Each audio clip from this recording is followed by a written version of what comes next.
Good morning.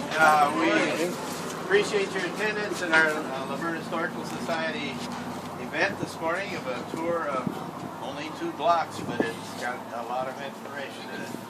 We're going to go down the 2300 block of D Street on this side, and then the 2200 across the street, and come back. I'm Bill Lemon, Vice President and Researcher of the Verne Historical Society. I pretty much grew up in La Verne. Started out here, moved away when I was about 3 years old.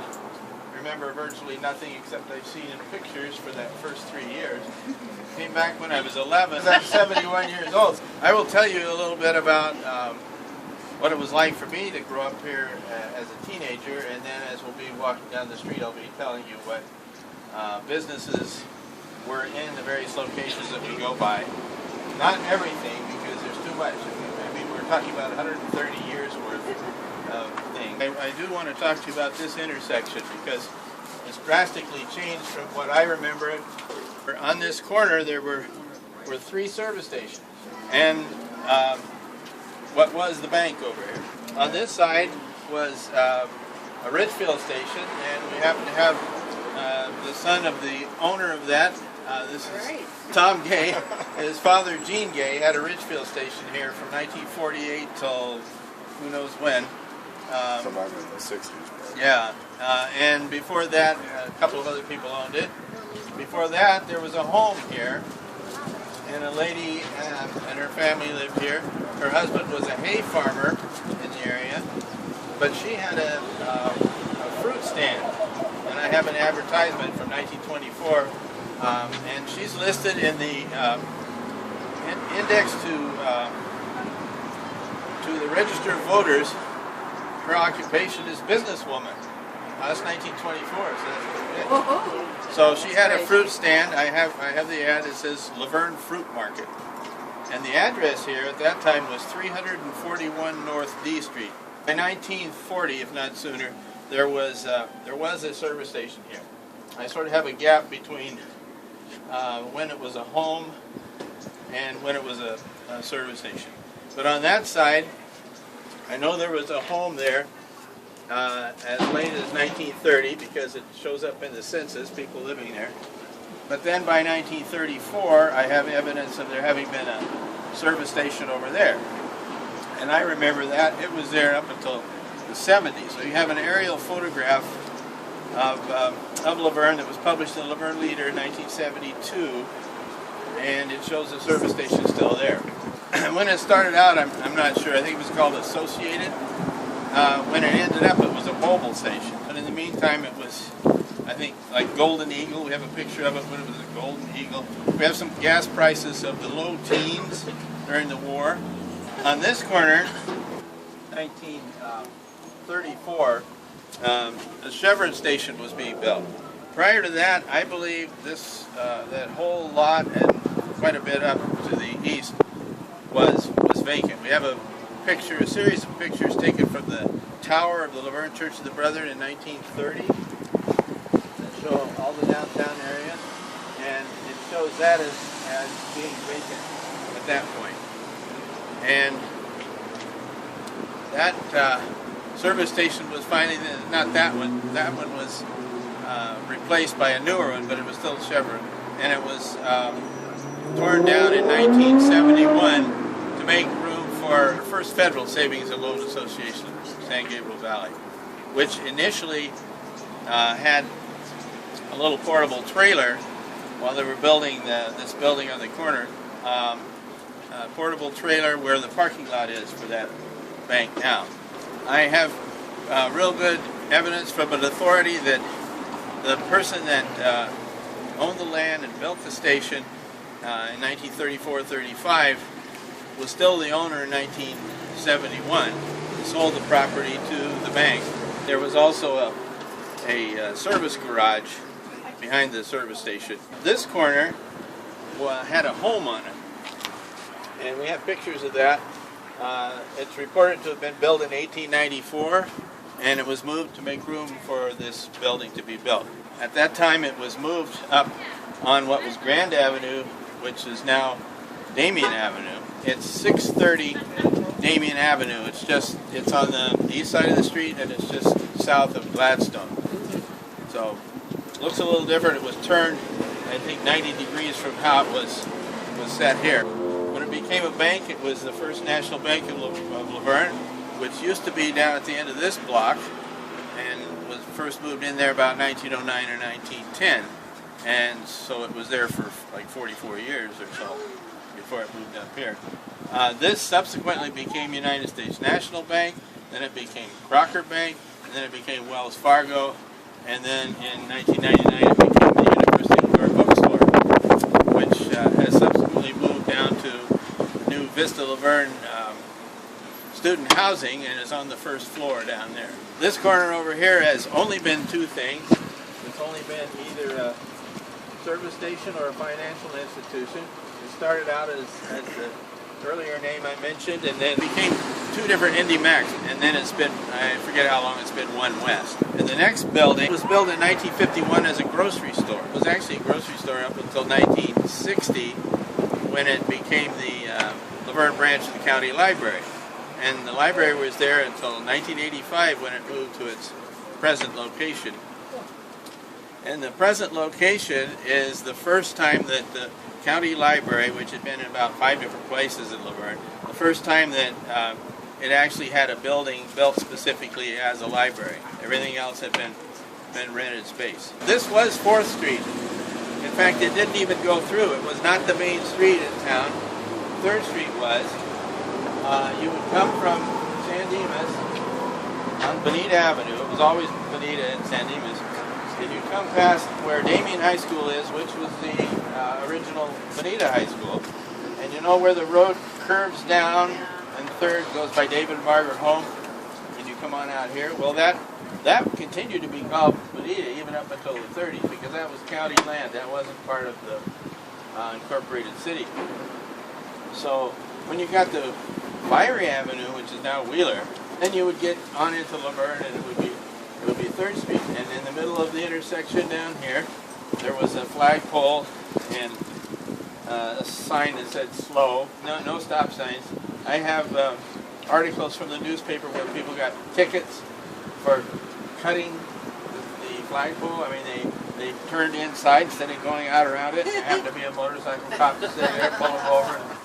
You know, they got fined $5 or something. And down there were Automobile Associates of Southern California signs that told the distances from different places. They were all down there. Nothing was up here. This guy that built this station over here, he had a station on 3rd Street, and then eventually moved it up here. There was another one that was on 3rd Street where one of the dorms is. He moved it up on 4th Street.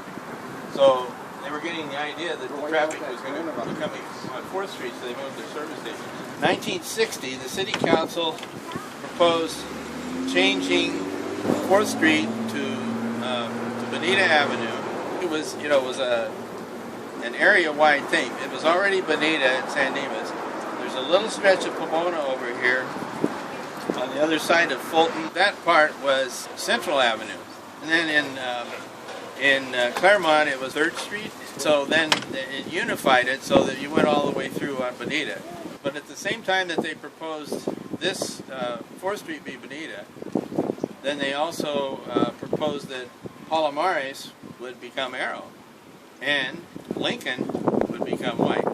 So all three of those in one city council motion, effective February 1st, 1961. You mentioned Fiery. Did that change at about the same time? Fiery to Wheeler? I'm not really sure. It was Fiery Avenue, which was actually the wash. The wash now goes underneath the street. At that time, the street was way down, had cement sides, and it would get flooded if we had big rains. You would drive up to Foothill on Fiery, and then if you wanted to go on up into North La Verne, you had to go about an 1/8 or 1/4 mile west, and then there was Wheeler and La Verne Road that was called north of Foothill, and then you continued on up. Well, somewhere they rerouted Fiery to join up with Wheeler and La Verne Road, and they called the whole thing Wheeler Avenue. And then they put the wash underneath. You can still see the wash. A couple of other things that are kind of timeline things of the city of La Verne. 1912 is the first city directory that I've seen that actually has street addresses for anything in Laverne. In 1911, when it had none, in 1912, they must have been so happy to get street addresses, everybody gave their address. Then in 1927, there was a major change in the way addresses were, the way it was formatted, because you used to have D Street was a dividing line, and so everything this side had a west address, and everything that side had an east address, and they were basically just 3 digits. The house that was over here was 101 West 4th Street. When it changed, that address became 2079 4th Street. And then, of course, in 1961, it became 2079 Benita Avenue. There was no city mail delivery until 1924, so people had to go to the post office to get their mail. The post office encouraged people to get their addresses put on their houses so they get their mail. So people were putting their addresses on there in 1924, these nice 3-digit numbers, and then 3 years later the city changes the address, and then of course demands that everybody put their address out again, but it's a different address. In 1968 they built the donut shop, which was a Winchell's at that time. So it's been a donut shop, one name or another, ever since. We're going to progress down the street here. They use this as a dividing line, saying that this was the 2000. I guess they hoped that the city would never go beyond 0. Oh. And it hasn't, because you get out to the border of San Dimas, and it's still like 1100 or something like that. So, and then the dividing line down here was First Street. What we have here is a brand new business. There also used to be houses here. There was like either a boarding house or a private family home. This building, which was actually built as 2 buildings here, was built about 1936. One of the first tenants for this half of the building was the Laverne Electric Company, and the man's name was E.D. Watt. So I thought, man, this guy was born to be an electrician. As time went on, this was mostly the Laverne jewelry store. Ralph Weeks was one that had it the longest. But he did start out over on 3rd Street in the 2100 block before he moved here. And then one of the longest early tenants of this half was William Belcher with his shoe repair and shoe sales.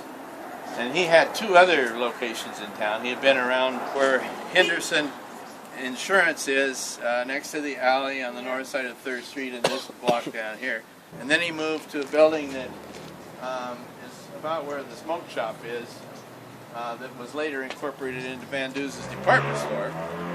He moved there in about 1930, and then he moved here in, as far as I know, in 36 when this was built. He was here up until at least 1969. Certainly there was the antique store here for about 10 years. Well, yeah, Mrs. Kalusik. In fact, the Kalusik family built the building. Verne Kalusik's wife Betty had the antique and jewelry shop. And Verne's father, Frank Kalusik, for a long time this was a grocery store called the Stoppage Shop. And Frank Kalusik was one of the principals in that. I think he took care of the groceries. There was a groceryman, meat cutter, and a guy that took care of the fruits and vegetables. And so in 1932 they started this Stop and Shop. My understanding is he wanted to buy the building, but it wasn't for sale. But he did build this next door later on. Okay, this building was built in 1914 or 15 as a furniture store. It was a double building, so it had 2 addresses, 325 and 327. The man that had the furniture store had started it out down on the corner where that jewelry store is in 1910. His name was J.S. McClellan. And he started a furniture store there and then moved across the street here about 1915. Had the furniture store for a while, and then he's 1919. He sold it to the Ebersole brothers. Then a couple of other people had it. Subsequently, in late 20s, early 30s, it actually became a Safeway market. And it had what was called the the Laverne meat market in there. But in 1932, Frank Kalusic, Byron Hickson, and the third person that came together, they were former grocerymen. They started the business and they called it the Stoppage Shop. The Stoppage Shop was in business under different ownership for quite a while. There were other businesses after that. There was a stationery store. At one time, this was the American Armenian International College before they built their own building down the street. Then this was actually the University of La Verne bookstore for a while. That was moved from inside, I guess inside the tent, and then here and then there. This also has been, prior to being Lawrenceburg Tap House and Grill, it was T. Phillips restaurant. Before that it was Heroes. How did this gap continue? Oh, this was an alley. See that building that was over there that had like a little restaurant in it was torn down, and then they built this two-story building which extended into the alley. The alley was there. I mean, I remember driving in the alley. There was a pedestrian stop sign and a crosswalk. This building here, I mean, it's two businesses, but it was built as one building. I think about 1920. It replaced some other buildings that were along here. For a long time it was like a variety store. And then this was actually a barber shop. This was also where Van Dusen's had his variety store at one time. He had stores on both sides of the street in different locations at various times before he finally built the main one that a lot of people remember in 1946 that incorporated several other buildings. In 1939, when Orville Haynes had his barber shop in here, he had a new building built just north of where Warehouse Pizza is. In fact, you see at the north end of the building there, that part that juts out from the A-frame, that's the remaining wall of what was the barber shop. That's where his barber shop was from 1939 until probably the 80s or so. Harvey Hanawalt actually built that. Many of you have heard about Harvey through all his other contracting work, all the houses he's built, all the other things. He was a general contractor for the new Church of the Brethren in 1930. He was really a prolific builder and had a lot of employees and rock quarries and all sorts of things in town. When Orville Haynes moved out of here with his barber shop, Ray Van Dusen expanded into that and then turned this whole building into his variety store and subsequently moved other places. This also later on became Western Auto. Some of you have been here for a while. Well, remember down in the next block on the other side, there was a Western Auto. Well, in 1952, the man that had it here moved it down there. This was subsequently other things, such as there was a cleaners, a dry cleaners called Lavetta's. This was the post office when I was a teenager. It had moved from down the street in about 1945. Anyway, it was the post office up until 1964. When they built the one over here on the corner of 3rd and E, which, by the way, just like the current library, that building was the first building that was built actually as a post office. Before that, they rented this, they rented down the street here. They had rented even down in the next block before that. They were always, and in fact, early on, they would be a part of somebody's grocery store or something. It would just be a little back room or something like that. And there was a restaurant next door. Remember the Plaza Diamond? You already mentioned that. That was Maline's was one of the latest ones. Before that it was Taylor's. Before that it was Scriven. And where was that located? Right there. This one on the end here. That was Van Dusen much earlier than it. I always call this whole area like a musical chairs thing. The post office had been a feed store. Where was Laverne Feed and Fuel? Right here. So that was your grandfather's place. Yes. How about the hardware store? Problem is with the hardware store, it would be one place and then they would expand and then they would shrink back. And so there were different types. They were kind of in different locations, but I don't think they were ever this far north in the block. I find them having different addresses because of the movement. Sometimes it was 2313. And then sometimes it was 2317. And this whole building here is 2317 now, but this was 2319. What was happening was that the hardware store was basically here, but it was also originally there. And then later on it was here, and then There have been a lot of restaurants here over the years. They didn't seem to last too long. This building, or this location, was built in 1909, so structurally inside I think it's the original building, as is the next one. But this was built as a grocery or general merchandise store by J.L. Miller, who was the husband of Grace Miller, who was an activist in the city and the church and did a lot for the young people. Her husband had a business over here that was just about where the smoke shop is, and going back to like 1902 or so, and in 1909 I guess it was, or 1910, he moved over here, and that building was moved around the corner and served several other purposes. This was J.L. Miller's first store, and then when he moved across the street and built that new building, this was moved around the corner to behind where the jewelry store is, and on the east side of the alley, and was used as various things, including this, Lawrenceburg cyclery. This picture was taken about 1915. Later on it became the paint and wallpaper shop of John Hunter, who was the son-in-law of the Martins, who had the boarding house. He was a prolific painter around town and wallpaperer, so he was in business for quite a while. I think the last business that was in there was a plumbing supply. I've seen it like a 1950 or 51 ad, and then the city bought all that property and turned it into this parking lot. And then eventually it became the hardware store of Harry Belcher, who had started out over here in one of these other buildings, and came here in 1933. In the meantime, it had been Bob's grocery store for quite a few years. Bob not only had Bob's grocery, but he also had in this building next door, downstairs, because it used to be a two-story building here, he had another grocery store he called the Bobateria. They had the same merchandise, but this one here, he would have his staff, you'd come in and you'd hand them your grocery order, and they'd pick it off the shelves and box it up and give it to you, or they would deliver it. He would give credit, but this other store, you had to pick your own groceries off the shelf. You got no credit.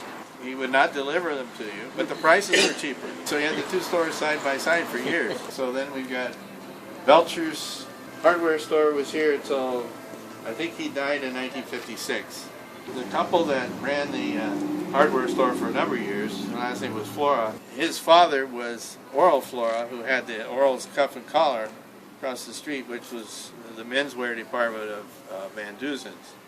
And it was right where that Laverne Cleaners and Tucks, between the Village Inn and the soon-to-be restaurant. Okay, this Inn building, built at the same time as this other one, was built as the First National Bank, which had used a building a block further south, like right where the Vista Laverne dormitory is. They were there for about 1 year. That was the Lawrenceburg branch of the Pomona State Bank. They were there for about a year, and then they had their own building here. First National Bank of Laverne. They did extensive remodeling in 1930. They eventually built a couple of buildings on the back for businesses, which continue to be business buildings. So this was the bank up until 1954, when it moved up to the brick building up in the next block. Subsequently, it was a number of different things. The one that most people remember is the Fashion Inn, the fabric store that was here for a number of years. It's a small building, and she did this, Irma Sink and James Sink, her husband, that ran this. They did such a great business, they were just running out of room. So they actually, for a year or two, were in the building at just south of the alley that was the variety store earlier. So they were there for a couple of years, like in the late 60s. And then when the First Brethren Church built their new building up on 6th and White and moved out of the building down in the next block, then they bought that, and the Fashion Inn was housed in there. This has been... This is right there. 2003. Since we're here at Monero Square, and originally this was actually Van Dusen. It was in honor of Ray Van Dusen. The fountain was put in, and and the little mini park in honor of Ray Van Dusen. This whole block in 1887 witnessed the construction of the Lawrenceburg Hotel. The construction was somewhat underway when the Santa Ana winds came along and blew it down. But they regrouped, and then by 1888 they had completed it. And in 1889, a group of German Baptist Brethren, who eventually became the Church of the Brethren, came and looked over the hotel and decided they'd like to use it for a college. So they bought it and opened it up in 1891. Basically, at first it was an academy, which is high school level. It wasn't college level, but eventually they began to gradually add more collegiate courses, as they call them, and then ultimately developed into the University of La Verne. It was torn down in 1927.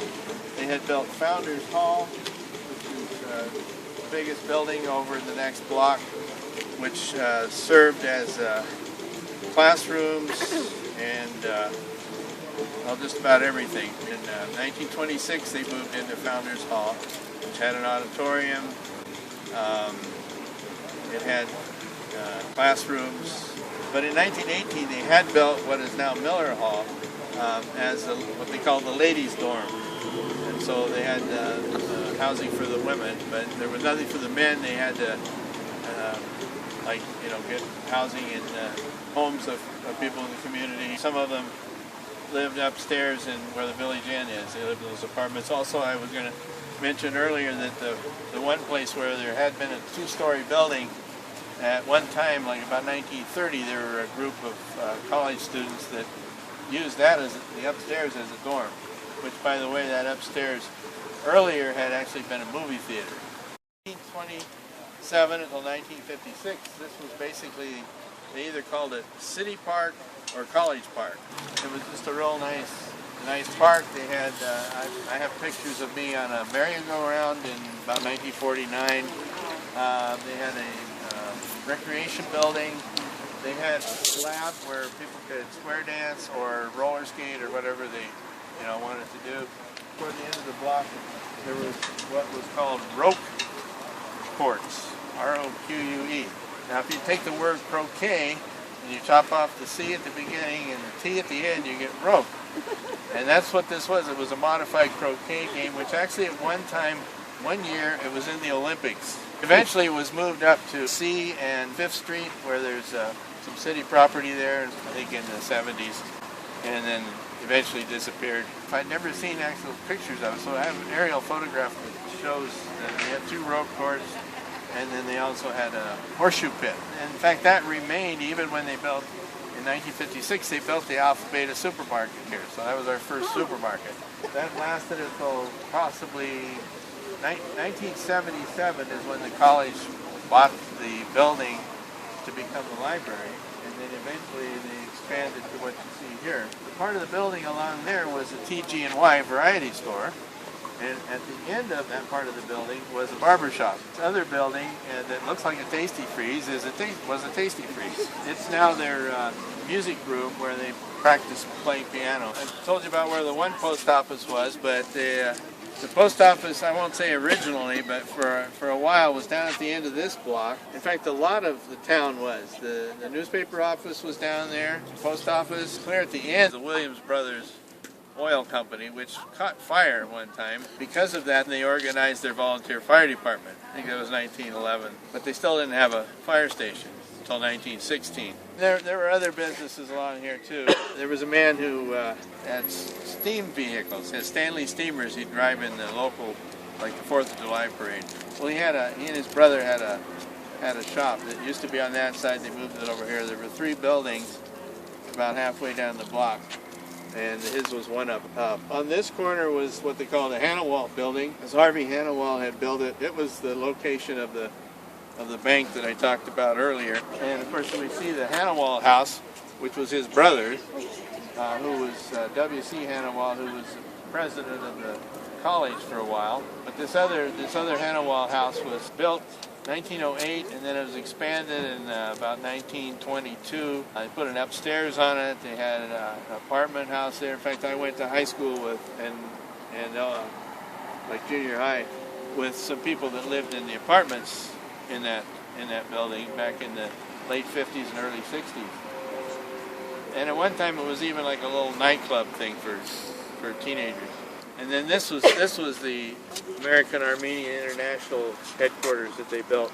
If you go back far enough, there was a store and a house and some other things along there too. We have aerial photographs in the 20s that show that. Down the street, in the same building that Blondie Moore, that had the Stanley steamers and had the repair garage on this side. Before, he had his repair garage over there in like an old barn-looking building that had served as the Lawrenceburg Cyclery, which was a motorcycle business. We'll go across here where the Circle K is. This area right here, where the Circle K is, the earliest building that we know of that was here was, even though we had the Lawrenceburg Hotel over here, after that was no longer the Lawrenceburg Hotel, the building that was here was called the Lawrenceburg Hotel. A much smaller building. It wasn't clear down on the corner any more than this is. I'm not sure how far up it was. I think there was another lot below it. The Lawrenceburg Hotel, which eventually became Park View Hotel, because of course you had a view of the park. Next door was a big Victorian house that was a boarding house. It was called College View, because of course you had a view of the college, so everybody had their own view. But that house was run by Mary Martin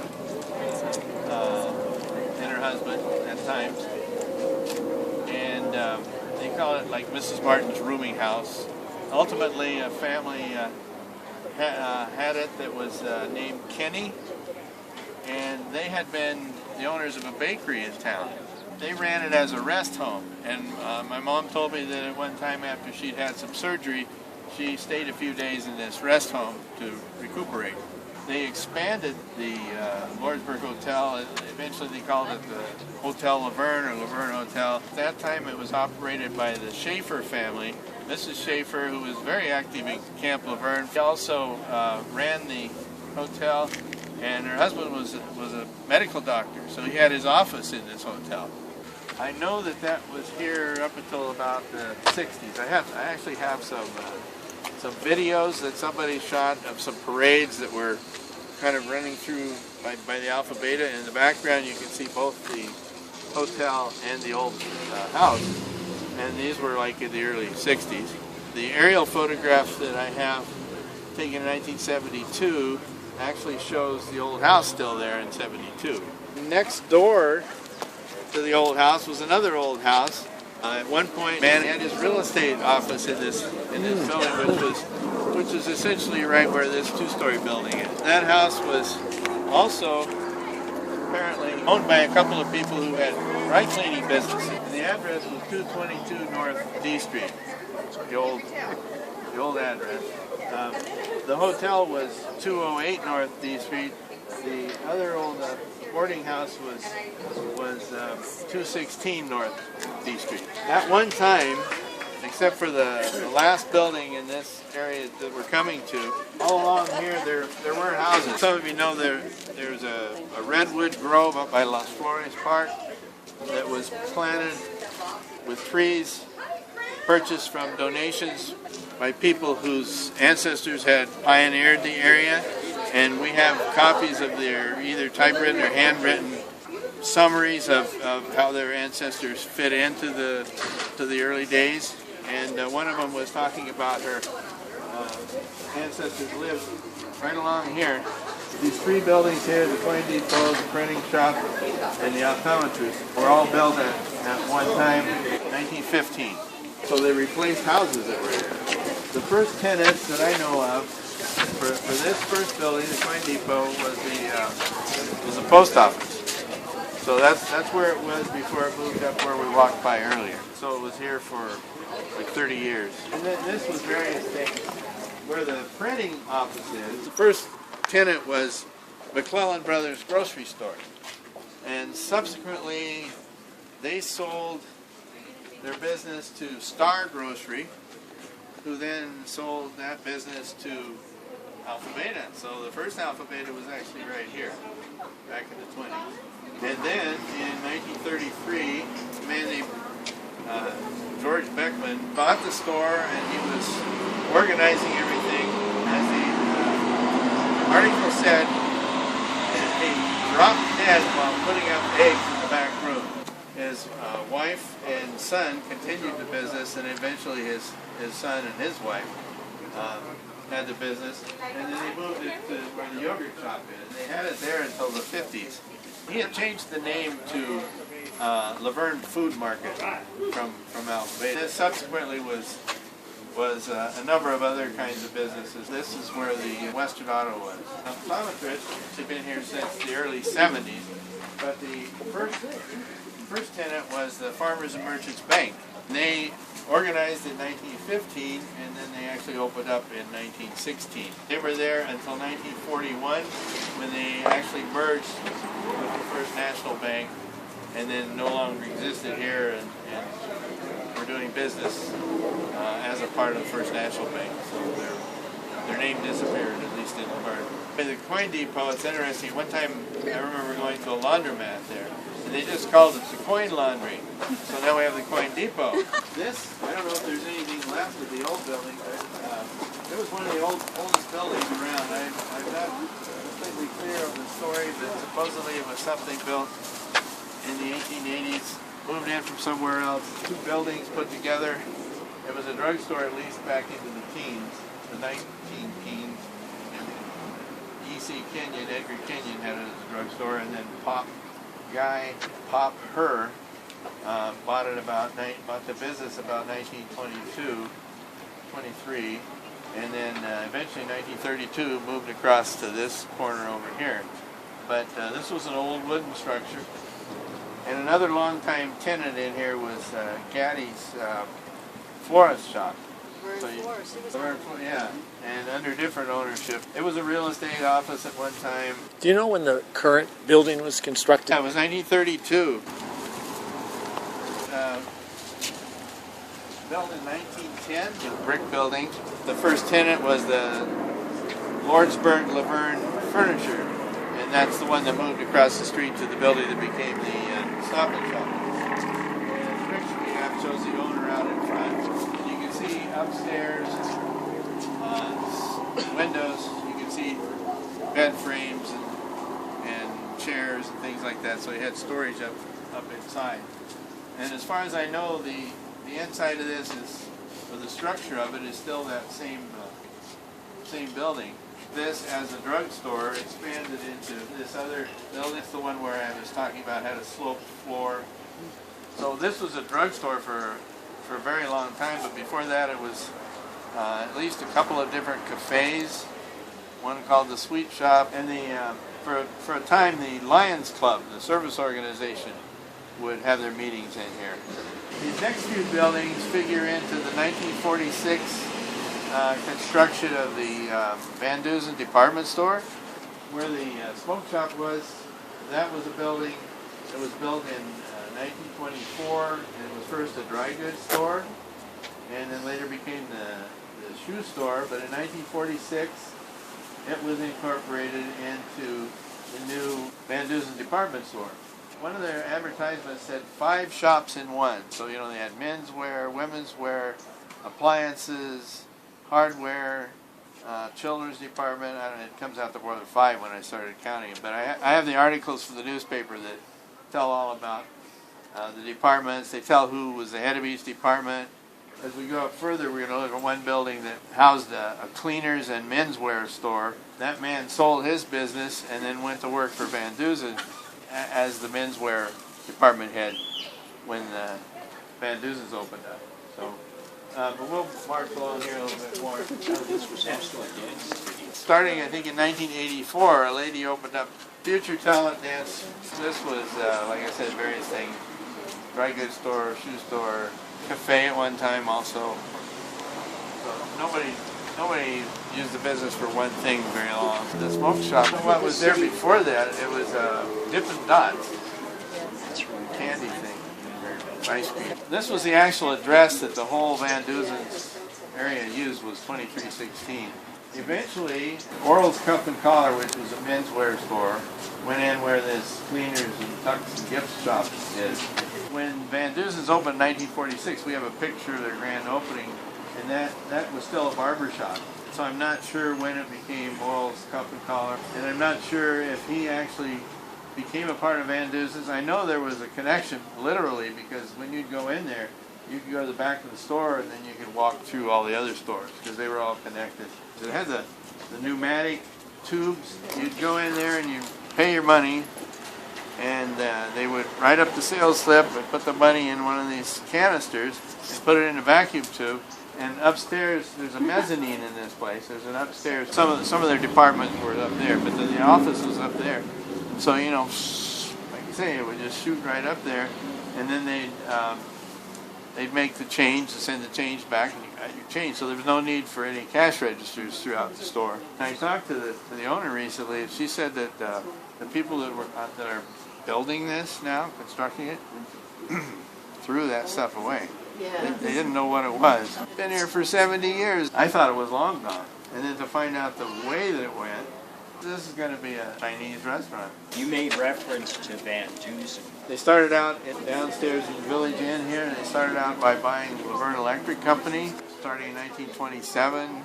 I think when Ray Van Dusen was still in high school, and then his father and one of his brothers ran the business, and then they kind of moved back and forth with various things until they finally settled on this. This was Oral's Cup and Collar.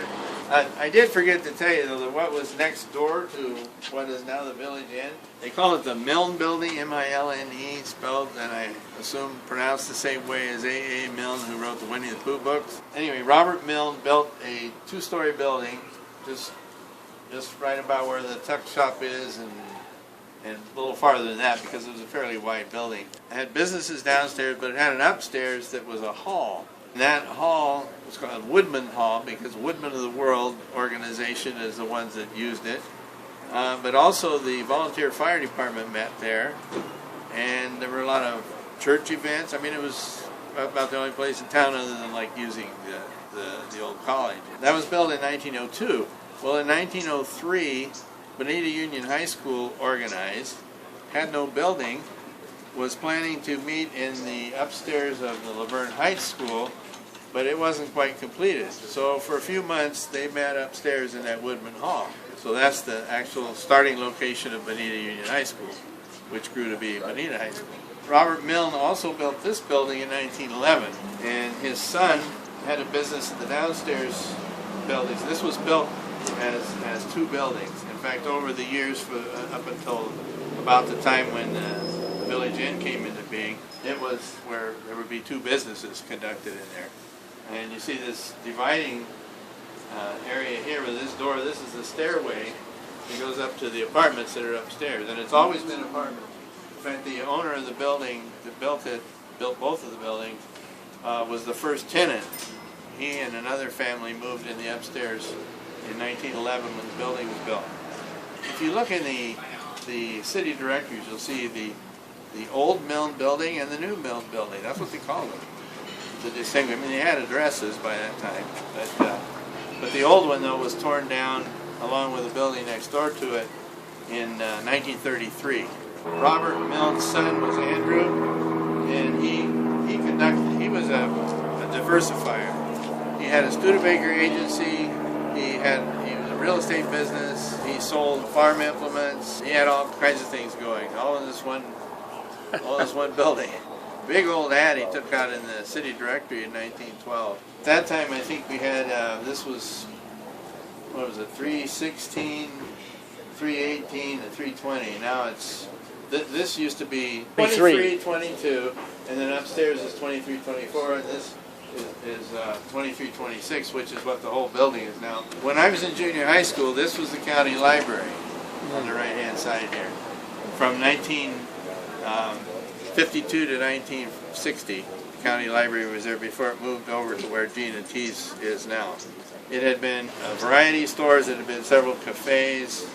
There was a music shop on this side at one time. It was called the Harmony Shop. Van Dusen's at one time had one of his businesses here. At another time, he had another one here. And there was also a Chinese restaurant here called the Cafe Restaurant. I don't think it was here very long. It was just before the Village Inn. These still apartments? Yes, they are. And in fact, at one time, looking in the directory, I know that there was even a doctor who had an office up there. They've been apartments ever since Day one. 1911, yeah. Is this staircase used? Yeah. Yes. And there's a back stairs too. And if you go in here and you look on the wall, there's a pay telephone in there that actually works, but they don't put money in it because they don't have the key. But if you call them, that's what they'll answer on. I think they have a portable phone too. It's red, it's not black, you know. I don't know if that's a sacrilege or not. Originally there was a smaller building here. There's pictures of both sides of the street here, taken in 1914. So what is here was probably either a bakery or a dry goods store. There was a dry goods store here. My aunt worked there when she first came to go to the academy in 1917. Laverne, L-Y-B-R-A-N-D, is the name of the family that owned it. This was a cafe up into the 60s, and then they tore it down, and the building wasn't as wide because you could drive through here. This was just a regular alley. This was the dry goods store and cafe, several cafes over the years. Now it's all offices. After 1927, it did have this address, 2332. These next two buildings, so we have like a children's clothing store here, called A Place in Time. The previous business was watch repair, but it was called Moment in Time. This was the real estate office, as far back as I have information on it. I was telling you about McClellan Brothers that had the grocery store down in the next block. Well, when they sold out to the Star Grocery in 1924, W.D. McClellan, one of the brothers, came into an existing real estate office with somebody else, and that was housed in here. He and some other people were here up at least until the 50s. His brother James McClellan opened up the dry cleaners and men's shop in this building here.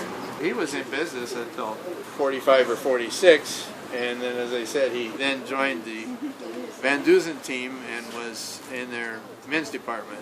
This continued to be a cleaners. He sold it to another cleaners. Bishop was their name. It's been different things like a gift shop. It's been Wild Earth Spa for a long time. It was remodeled recently. We'll go on to the warehouse pizza here. This was built in 1947 as a bakery, and the bakery had been in the south part of what is now the Village Inn, called Laverne Bakery. And it had been a bakery there since 1933, and it was run by the Kinneys, who eventually ran the rest home down the street. There was a clothing store here at one time in the early 70s, and then Warehouse Pizza opened up in 1973 and been here ever since. The Village Inn started in 1969. So both of these restaurants on the same side of the street have been in business a very long time. This was where the barber shop was. We have one picture of it. You can see enough over here that you can tell that there's nothing next door to it. The whole picture, which included the service station next door. That picture was taken between 39, when the barber shop was built, and 47 when that. And then this service station was here in the corner. The mobile station was demolished in 1978. My trouble is I succumb to this idea that if it's during your lifetime, it's not history. So there's a lot of stuff that I don't know about the downtown area, even while I was living here. It's rather embarrassing. But that it seems like nobody else was really producing any information that I could find either. I mean, I have old city directories. I have a list of people that registered for voting, all kinds of things. But they kind of stopped like in the 50s. But I do have some flyers that mailed out that I kept that were from the 90s, and then I've talked to different people. And I'm still working on it. My whole thing is I hope a work in progress. A special thanks to Dr. Sherry Best and the Verne Historical Society for arranging the tour, providing historical photographs and materials from the Benita Union High School and Laverne College and University of La Verne yearbooks, to University of La Verne Archives and Special Collections for historical photographs, Laverne College and University of La Verne yearbooks, Laverne Leader newspaper articles and advertisements, and Campus Times articles. To Laverne Magazine and George Keeler for background information, historical photographs, and advertisements. To the late Evelyn Hollinger for the use of her book, Laverne, the Story of the People Who Made a Difference. To the Laverne Chamber of Commerce for advertisements. To newspapers.com for newspaper articles and advertisements. To Ancestry.com for city directories, newspaper articles, and advertisements. And to Mike Guerin for historical photographs. To Skip Pace for his father's home movies. And to Richard Davis for the Parkview Hotel photograph.